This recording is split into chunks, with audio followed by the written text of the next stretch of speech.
ఎట్టకేలకు ఉత్తరాంధ్ర వాసుల కళ నెరవేరింది. సంతోష గడియలు వచ్చేసినాయి. మే 3, 2023న నాటి ముఖ్యమంత్రి వైఎస్ జగన్మోహన్ రెడ్డి ఈ ఎయిర్పోర్ట్ నిర్మాణానికి శంకుస్థాపన చేసిన తర్వాత పనులన్నీ చకచకా జరిగిపోయాయి. ఈ ఏడాది జనవరి 4వ తేదీన వ్యాలిడేషన్ కూడాను ప్రక్రియ పూర్తి చేశారు. తొలి ఎయిర్ ఇండియా విమానం ఇక్కడ ఉన్నటువంటి 3800 మీటర్ల రన్వే పైన విజయవంతంగా ల్యాండ్ అయింది, టేకాఫ్ అయింది. ఈ ప్రక్రియ విజయవంతం కావడంతో ఆగస్టు 1వ తేదీన ప్రధానమంత్రి నరేంద్ర మోడీతో ఈ ఎయిర్పోర్ట్ ప్రారంభోత్సవానికి అధికార యంత్రాంగం అంతా సన్నాహాలు చేస్తోంది. 2014లో రాష్ట్ర విభజన తరువాత ఆంధ్రప్రదేశ్కు కొత్త అంతర్జాతీయ విమానాశ్రయాల అవసరం పెరిగింది. విశాఖపట్నం ఎయిర్పోర్ట్ నౌకాదళం ఆధీనంలో ఉండటంతో భవిష్యత్తు అవసరాలను దృష్టిలో పెట్టుకుని విజయనగరం జిల్లా భోగాపురంలో గ్రీన్ ఫీల్డ్ అంతర్జాతీయ విమానాశ్రయాన్ని నిర్మించాలని అప్పటి టీడీపీ ప్రభుత్వం నిర్ణయించింది. 2015లో భోగాపురం ఇంటర్నేషనల్ ఎయిర్పోర్ట్ కార్పొరేషన్ను ఏర్పాటు చేసి భూసేకరణ, కేంద్ర అనుమతుల ప్రక్రియను ప్రారంభించింది. అయితే టీడీపీ ప్రభుత్వం ఎయిర్పోర్టు పేరుతో రియల్ ఎస్టేట్ వ్యాపారం చేయాలని, తొలుత 5,000 ఎకరాలు సేకరించాలని ప్రయత్నం చేసింది. కానీ స్థానిక ప్రజలు, రైతుల నుంచి తీవ్ర వ్యతిరేకత వ్యక్తమవడంతో అప్పట్లోనే ఈ ప్రాజెక్టుకు తీవ్ర అడ్డంకులు ఏర్పడ్డాయి. నష్టపరిహారం, పునరావాసం చెల్లింపుల్లో జాతీయ ప్రమాణాలు పాటించకపోవడంతో కొంతమంది రైతులు కోర్టులను ఆశ్రయించారు. దీంతో భూసేకరణ కోర్టుల్లో చిక్కుకుపోయింది.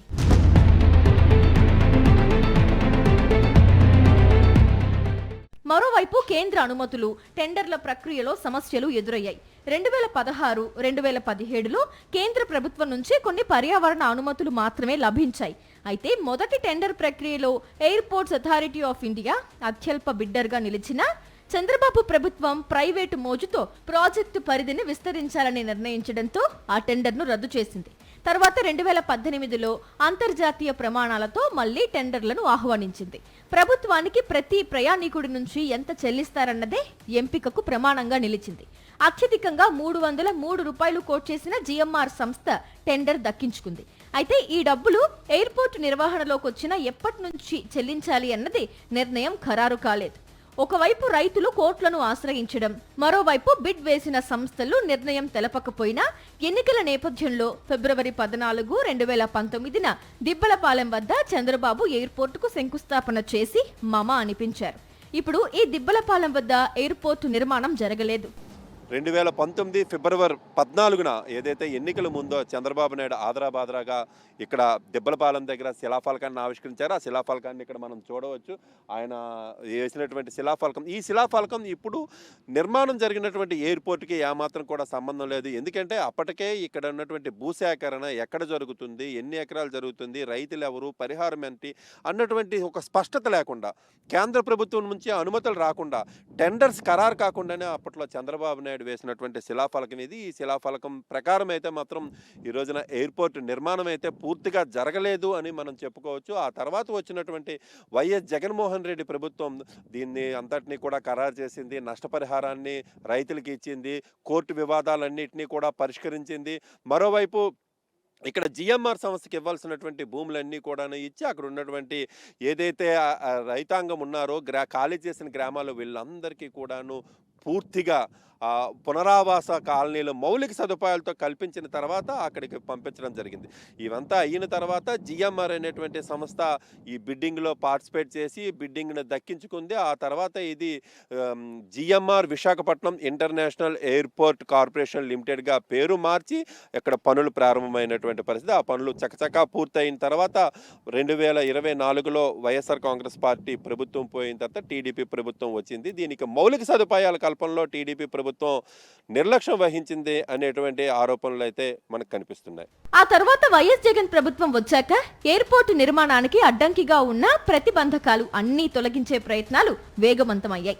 5,000 ఎకరాల భూసేకరణ నుండి 2,200 ఎకరాల భూసేకరణకు కుదించారు. దీంతో కొన్ని సమస్యలు తగ్గిపోయాయి. కోర్టుకు వెళ్లిన మరికొందరి రైతులకు న్యాయమైన పరిహారం అందించి కేసులు ఉపసంహరించుకునేలా చేసి భూసేకరణ అడ్డంకిని తొలగించడంతో పనులు వేగవంతమయ్యాయి. వెంటనే కేంద్ర ప్రభుత్వం పర్యావరణ అనుమతులు, నిర్మాణం డిపిఆర్కు అనుమతులు తీసుకురాగలిగారు. 2020లో జిఎంఆర్ సంస్థతో అధికారిక ఒప్పందం కుదిరింది. అంతా సవ్యంగా ఉందన్న పరిస్థితుల్లో 2023 మే 3 నాటికి నాటి ముఖ్యమంత్రి వైఎస్ జగన్మోహన్ రెడ్డి నిర్మాణ పనులకు శంకుస్థాపన చేసి నిర్మాణాన్ని ప్రారంభించారు. ఆ శంకుస్థాపన ముహూర్త బలంతో నిర్మాణ పనులు ఒక్క రోజు కూడా బ్రేక్ లేకుండా జరిగిపోయాయి. భోగాపురం ఎయిర్పోర్ట్ నిర్మాణం భారతదేశంలో కల్లా ఒక ప్రెస్టీజియస్ ఎయిర్పోర్ట్ నిర్మాణంగా నిర్మాణ సంస్థ DMR తీసుకుంది.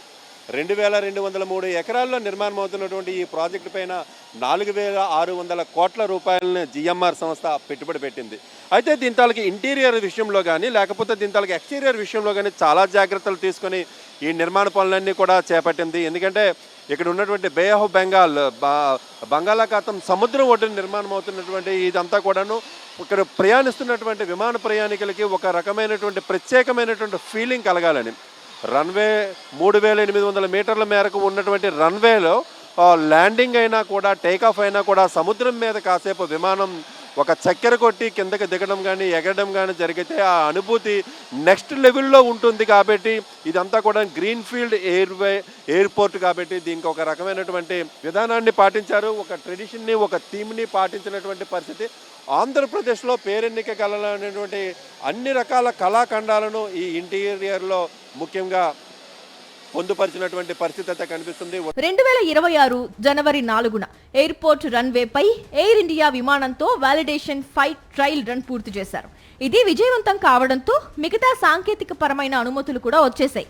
ప్రస్తుతం అన్ని ఏర్పాట్లు పూర్తి కావడంతో ఆగస్టు 1న ప్రధానమంత్రి నరేంద్ర మోదీ చేతుల మీదుగా విమానాశ్రయం ప్రారంభం కానుంది.